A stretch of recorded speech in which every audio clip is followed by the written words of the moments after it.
Good afternoon. My name is Justin Miller. I'm here today with my law partner, Chris Stewart. The name of our firm is Stewart Trial Attorneys. We're here today with Miss Roxy Washington, Stephen Jackson, Gigi Floyd, Gianna Floyd, who's George Floyd's daughter. On behalf of the family, we just like to say to America and to the world, thank you. Thank you for being present with us in the moment.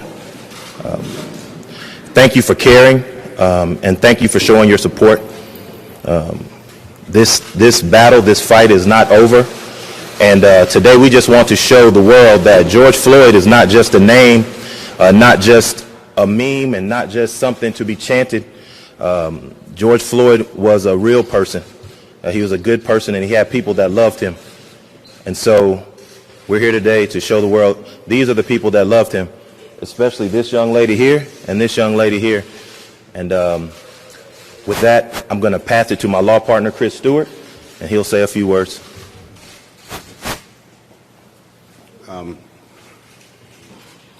You know, the image that most of us have of George Floyd is the horrible video that we've seen. We've seen the anger in the streets. We've seen so much violence. We've seen beauty also. We've seen people standing up and speaking up, and we've seen massive changes happen across the country. But what we really wanted the world to see is the beauty of their child. The beauty of Gianna, who's going to be taller than me soon, just like her dad.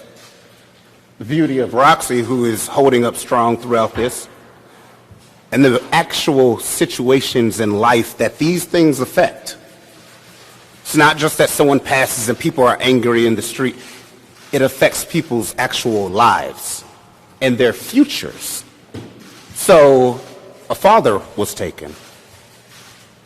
You've seen Ben, who we're working with, and that team. A brother and sister lost another brother. And here I want to introduce you to Roxy and to Gigi.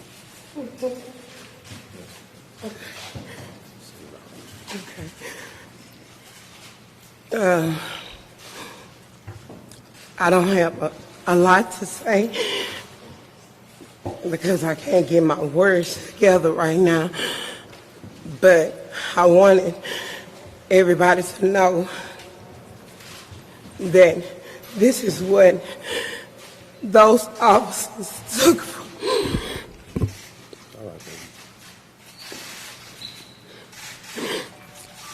At the end of the day, they get to go home and be with their families.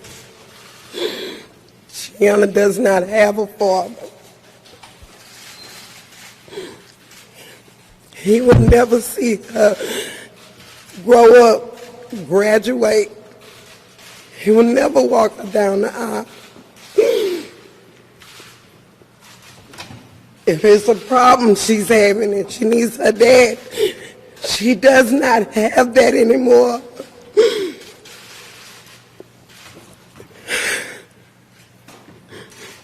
I'm here for my baby. And I'm here for George because I want justice for him.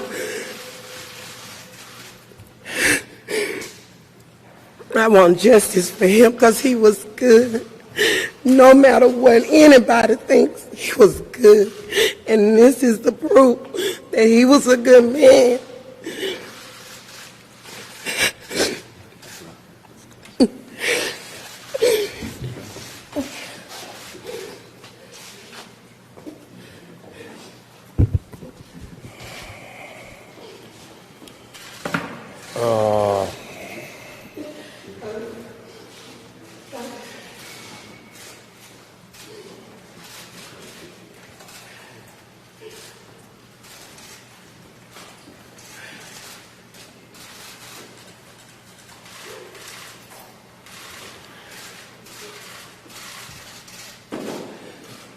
It really don't make no sense. We all seen it, plain as day. Y'all in here with cameras for a reason, to record what's here so you can have it for later, so you can have proof of what happened today, right? Am I right or wrong? So you can have footage of what happened today, right?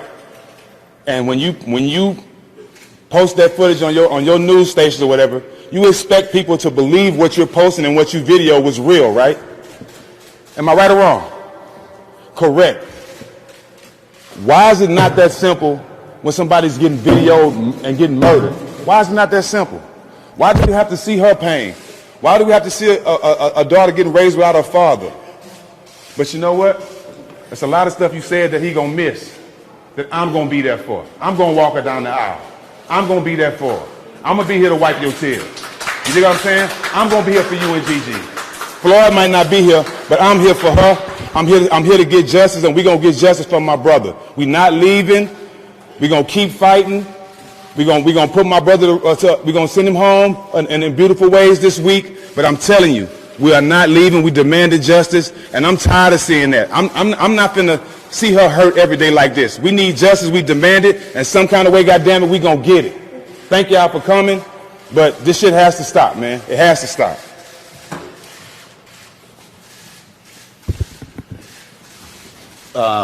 You know, we literally flew up here from Atlanta, where today the district attorney indicted 6 officers who were involved in beating those college students and tasering them. The district attorney, the mayor, and our chief of police took action in under a week. Fired and indicted. But yet here we're still waiting for the arrest of the other officers. Why can't that be a blueprint of what should happen in these officer-involved situations? The pictures last forever. But justice never truly comes in this, and time again, we're fighting these cases. Everybody at home is wondering why riots are happening, why protesting is happening. It is because situations like this do not get addressed. No one is saying that every police officer out there is out to try and kill somebody. But when someone does do something, when someone crosses the line, they have to go through the system and be held accountable. How is that not fair? And it always happens to African Americans. And the end result is this. And it's a circle because then it's held against a young African American child when they don't have a parent, when they don't have a father. Now we're somehow less than equal because we're missing that dad. Well, this is going to be the reason that Gianna is missing that dad. Through no fault of her own, through no fault of his. So this helps that cycle. And it has to end. And we plan on fighting until the end to make sure that that happens, even with new policies being instituted, with the investigation that was announced today. We hope to see further steps so that this never happens again. With that, we'll take a few questions.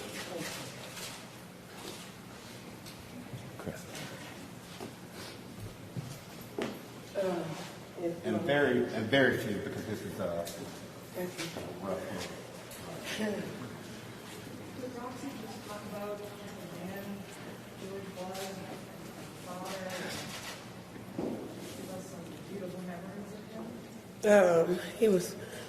He was a good man as a father. He was so happy to have her. He was there. He slept the whole time that I went through labor. But when he heard her cry, he got up. He woke up. And I still have a picture of him waking up, getting his baby. He loved her. He loved her so much.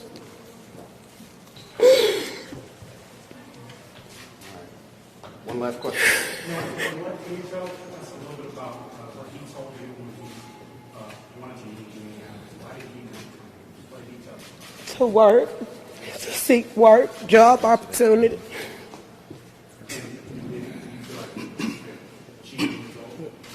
Yeah. Yeah, he was. He was.